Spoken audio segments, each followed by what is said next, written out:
Reka tubahe ikaze ku Buzima Info TV. Mu kiganiro cy'uyu munsi turaganira ku bimenyetso 10 byakwereka ko umaze igihe gito utwaye inda. Burya umukobwa cyangwa se umugore umaze igihe gito asamye byibuze nk'ibyumweru 2 hari ibimenyetso ahita agaragaza bishobora kumwereka ko yasamye. Ndetse ahanini ibimenyetso bigenda bigaragaza impinduka cyane cyane biterwa n'impinduka mu misemburo ndetse no kuba mu mubiri we hari igi rizavamo umwana ririmo kuharemerwa cyangwa se kuhakurira. Muri rusange rero bino bimenyetso hari abagore benshi batabimenya cyangwa se bakabyitiranya n'ubundi burwayi cyangwa se ikindi kibazo, ugasanga ntabwo bamenye ko basamye wenda ngo bagire icyo batangira gukora n'imyitwarire batangira kugira ngo bazabyara umwana umeze neza cyangwa se bafate izindi ngamba bijyanye n'uko bifuza uwo mwana. Muri rusange rero turakubwira ibyo bimenyetso 10 byakwereka ko umaze igihe gito usamye, ndetse ni ibimenyetso ahanini bishobora kugaragara guhera ku cyumweru kimwe kugeza ku byumweru 4. Reka rero duhere ku kimenyetso cya mbere. Ikimenyetso cya mbere cyakwereka ko umaze igihe gito usamye ni ukubura imihango. Iki nicyo kimenyetso cya mbere abagore bose bahuriraho iyo bamaze igihe gito basamye. Ndetse ahanini umugore abona yirengeje ukwezi imihango ye itaje, akaba yarategereje kuri ya matariki aboneraho imihango ariko akayibura. Iki ni ikimenyetso ahanini cya mbere kigaragaza ko umugore cyangwa se umukobwa ashobora kuba yarasamye. Iyo rero umugore asamye hari impinduka zitangira kugaragara mu mubiri we, cyane cyane nyine harimo n'izo zo kubura imihango. Ndetse ariko kubura imihango byonyine ntabwo ari ikimenyetso ushobora gushingiraho, kuko hari izindi mpamvu nyinshi zishobora gutuma ubura imihango. Aha twavuga nk'impinduka mu misemburo, uburyo bw'imibereho bwawe bwahindutse, ndetse no kuba ufite uburwayi runaka cyangwa se ibibazo runaka bishobora gutuma ubura imihango, ukaba ushobora kubyitiranya no kuba warasamye. Niyo mpamvu rero kino kimenyetso gikwiye kugukangura bigatuma ukeka ko wasamye, ariko cyonyine ntago cyabyemeza. Ikimenyetso cya kabiri cyakwereka ko ushobora kuba warasamye cyangwa se waratwaye inda no kugira ibimenyetso birimo kuruka ndetse no kugira iseseme, cyane cyane bigakunda kugaragara mu gitondo. Ni ibimenyetso ahanini byitwa morning sickness. Aha umugore cyangwa se umukobwa mu gitondo ariko no mu kindi gihe cy'amasaha yo ku manywa ashobora kugira ibibazo birimo kuba yagira ibibazo byo kugira iseseme ndetse agacibwamo no kuruka rimwe na rimwe. Ahanini kino kimenyetso gikunda kugaragara ku cyumweru cya 6 uhereye ku munsi wa mbere wasamiyeho. Ariko iki ni ikimenyetso ahanini kigaragara ku bagore benshi bari mu gihembwe cya mbere cyo gutwita, ni ukuvuga amezi 3 ya mbere. Ibi bimenyetso byo kuruka no kugira iseseme ahanini biterwa n'umusemburo wo gutwika uba wazamutse uzwi nka human chorionic gonadotropin cyangwa se HCG, ndetse n'umusemburo wa estrogen. Muri rusange rero ku bagore kugira ibibazo byo kuruka no kugira iseseme cyane cyane mu gitondo bigenda byiyongera bitewe n'uko inda igenda ikura, ariko ku mezi 3 bikarangira nyuma y'amezi 3 by'ibimenyetso ntabwo aba akibifite. Niba rero ufite ibintu bimenyetso, tangira ukeke ko ushobora kuba warasamye no mu gihe nyine wabuze imihango. Ndetse mu gihe ufite kino kimenyetso cyo kuruka no kugira iseseme, kugira ngo uhangane nabyo ni ugutangira kwimenyereza kurya duke inshuro nyinshi, kandi ukanywa amazi ahagije, kandi ukirinda kurya ibiryo birimo ibirungo byinshi yewe n'amavuta menshi cyangwa se imyunyu myinshi. Ikimenyetso cya 3 cyakwereka ko umaze igihe gito usamye niba uri umugore cyangwa se umukobwa ni impinduka mu mabere. Amabere atangira gusa naho abyimbye, agasa naho wumva nyine yakuryaryataho, wanayakora ukumva asa naho ari sensitive cyane. Iki ni ikimenyetso ahanini gikunda kugaragara ku bagore bamaze igihe gito basamye yewe nk'icyumweru. Burya izi mpinduka mu misemburo zitangira kwigaragarira mu mabere. Wumva ibere ryawe risa naho ryabyimbye, ariko waryitegereza nyine ukabona ritabyimbye cyane, ndetse ahanini wanakoraho ukumva risa naho riryaryata cyangwa se wumva ko warikoraho bigushimishije, kuko akunda umva akantu kakuryaryata wagashima. imoko itangira gukomera ndetse ukabona itangiye kuzana ibara ry'umukara cyane, igatangira kwirabura cyane. Nanone burya izi mpinduka cyane cyane zikunda kugaragara no mu byumweru bike umaze igihe gito usamye, cyangwa se bya byumweru bike gusa bikurikira nyuma yo gusama. Nanone iki ni ikimenyetso abagore bose bahuriraho mu gihe basamye, ndetse ni byiza ko bino bimenyetso byose ubyitaho. Ikimenyetso cya kane cyakwereka ko maze igihe gito usamye, niba uri umukobwa cyangwa se umugore, no kugira umunaniro, kumva ufite umunaniro yewe no mu gitondo ukimara kubyuka. Iki ni ikimenyetso cy'uko ushobora kuba umaze igihe gito usamye. Ibi bigaterwa ahanini no kuba umusemburo witwa progesterone uba wiyongereye mu gihe ukimara gusama. Uyu musemburo rero ugira impinduka mu bijyanye n'amarangamutima ndetse no mu buryo wiyumvagamo, ndetse ukumva bisa naho wagize intege nke, ndetse ukumva nyine ukeneye kuruhuka ndetse no kuryama. Waryama ukumva utabyuka, ndetse waba uri n'ahantu hose ukumva urimo gusinzira, usa naho nyine urimo kugenda uhondobera. Iki ni ikimenyetso ahanini abagore benshi mu gihe bamaze igihe gito basamye bahuriraho. Muri kino gihe rero ni byiza ko wanywa amazi menshi kugira ngo ubashe guhangana n'uwo munaniro, ndetse ukibanda no mu kurya ibiryo bifite intungamubiri zitandukanye. Ikimenyetso cya gatanu cyakwereka ko umaze igihe gito usamye cyangwa se utwaye inda, ni uko ugira ibibazo byo gushaka kwihagarika inshuro nyinshi.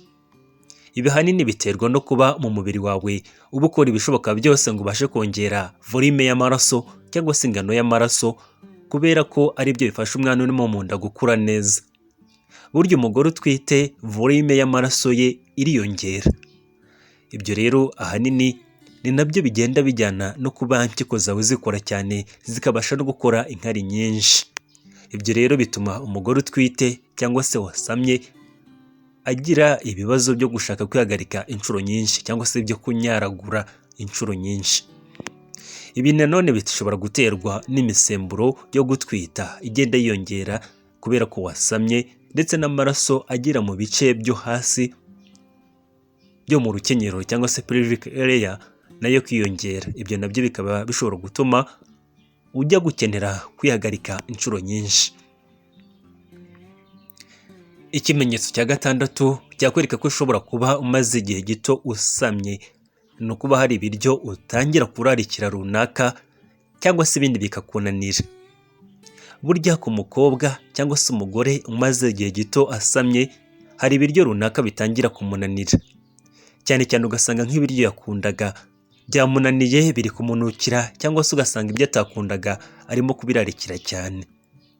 Ku bagore benshi cyangwa se abakobwa basamye, hari igihe usanga nk'ibiryo bikaranze yabibona agatangira kuruka, cyangwa se akumva ikimeze nk'iseseme kirazamutse ku buryo bimugora.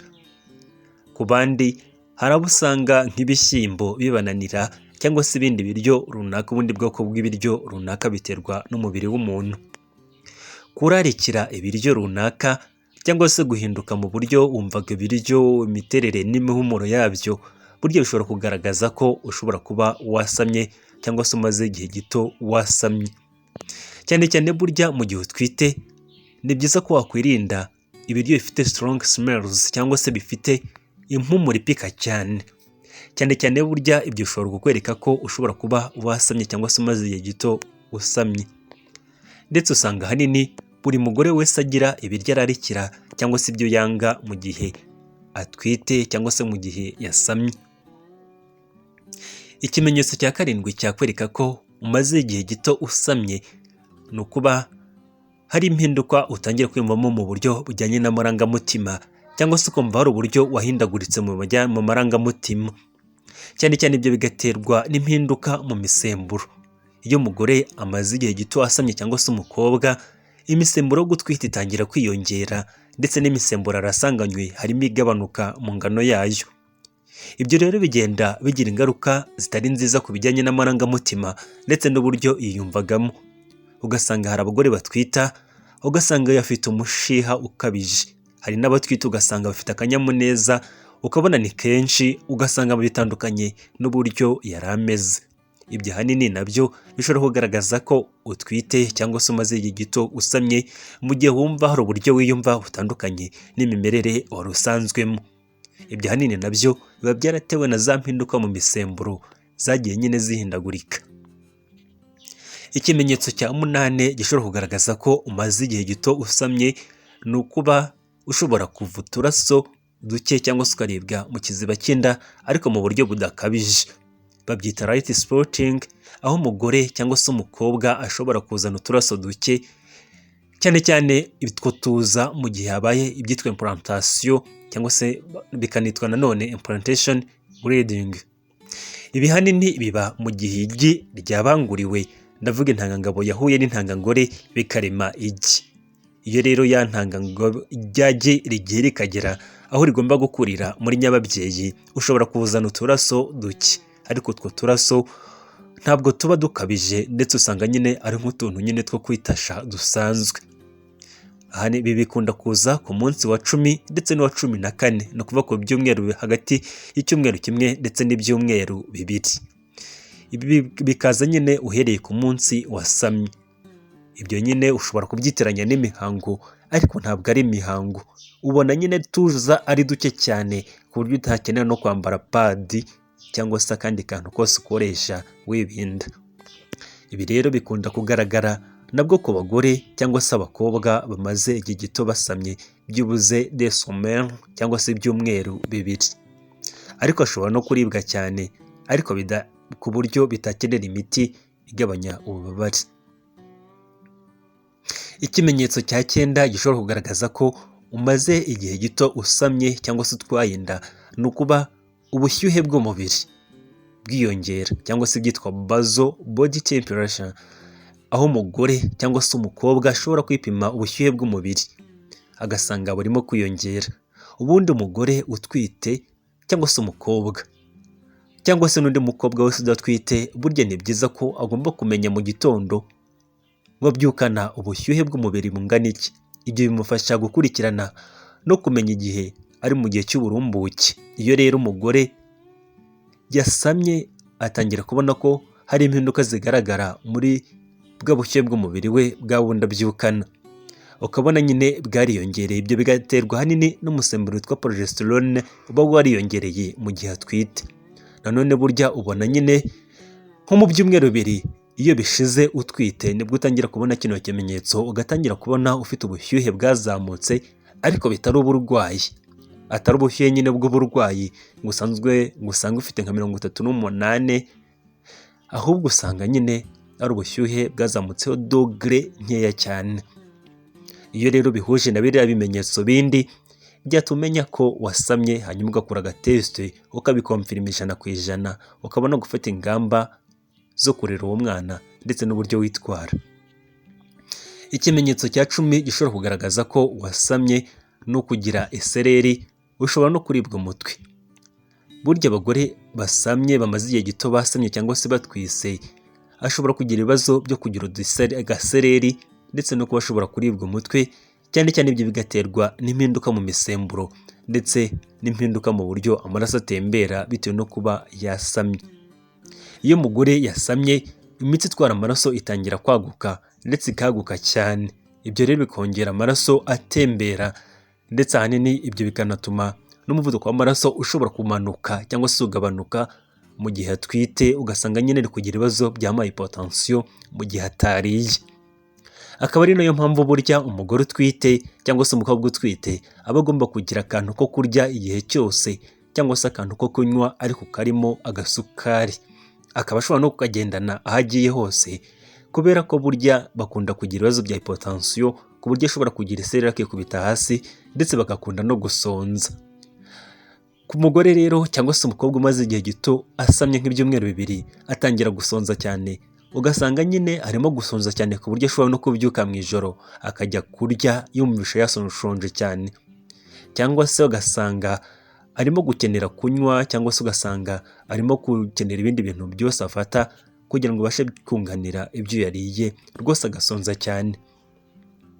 Muri rusange rero ibyo bimenyetso iyo ubonye bimwe muri ibyo twakubwiye, kimwe cyangwa se bibiri cyangwa se bitanu, ni byiza ko wakwipima. Ugura agatesite muri farumasi, nta nubwo gahenda burya, ukakagura ukagashyira ukipima neza. Usanga aha banakwigisha uburyo ushobora kwipima ukoresheje inkari zawe, hanyuma ukagenda ukipima ukamenya ko ushobora kuba warasamye. Ahanini inda gukoresha kano gatesite ikunda kugaragara hagati y'ibyumweru 2 kugera ku byumweru 4. Hari abo bishobora gutinda ugasanga nyine nko ku byumweru 3 nibwo igaragaye, ariko ni n'abashobora kwipima ku byumweru 2 bakabona ko batwite. Muri rusange rero iyo wabuze imihango ukaba ufite na bimwe muri ibimenyetso twakubwiye, ni ngombwa ko wakwipima ukamenya ko wasamye cyangwa se utasamye, hanyuma ukamenya ko wafata ingamba runaka. Iyo usanze warasamye, burya hari uburyo uba ugomba gukurikiranwa n'abaganga ndetse ukagirwa n'inama ukazajya ujya no kwipimisha inda yawe. Muri rusange rero kumenya ko hari ibimenyetso byo gusama bigaragara hashize igihe gito bituma nyine ugendera kuri ibyo bimenyetso, kandi ni ingenzi kubimenya kubera ko bishobora gutuma ufata ingamba runaka ndetse n'imyitwarire runaka ushobora kugira. Bino bimenyetso ahanini ni ibimenyetso bigenda biterwa n'impinduka mu misemburo, kandi abagore benshi batwite bakunda kubigira nka 90% by'ibyo bimenyetso twakubwiye. Abagore bose batwite cyangwa se abakobwa bagira bino bimenyetso. Ufite igitekerezo cyangwa se inyunganizi wacyandika hagenewe comment, wanakora subscribe niba ari bwo bwa mbere ugeze kuri iyi channel tuvuga ku buzima, indwara, imiti ndetse n'ibiribwa.